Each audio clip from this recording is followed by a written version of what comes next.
ही गोष्ट खरी आहे की काल रात्री 3 वाजता पोलिसांनी रेड मारली असता पुण्यातल्या एका रेडिसन ब्लू हॉटेलच्या बाजूला एका स्टुडिओ अपार्टमेंटमध्ये त्या ठिकाणी 5 पुरुष आणि 2 महिला ह्या रेव पार्टी करताना आढळल्या। त्या ठिकाणी काही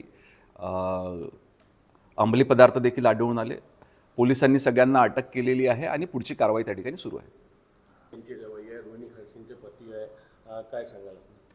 नाही, याच्यामध्ये पहिले ते कोणाचे जावई आहे किंवा राजकीय प्रभावित कुठल्या व्यक्तीचे नातेवाईक अशी कुठलीही गोष्ट पोलिसांना माहीत नव्हती, परंतु नंतर सकाळनंतर ते माहीत झालं की ते सन्मान्य नाथाभाऊंचे जावई आहेत।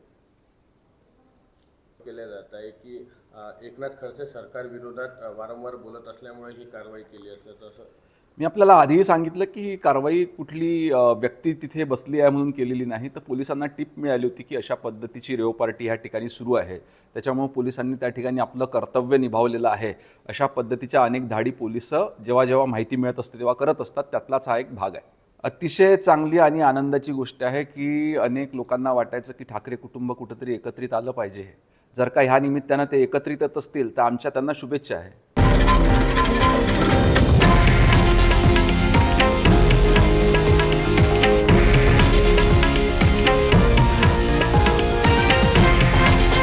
हे आहे देशातील नंबर 1 न्यूज नेटवर्क आणि आपण पाहत आहात TV9 मराठी, एकमेव।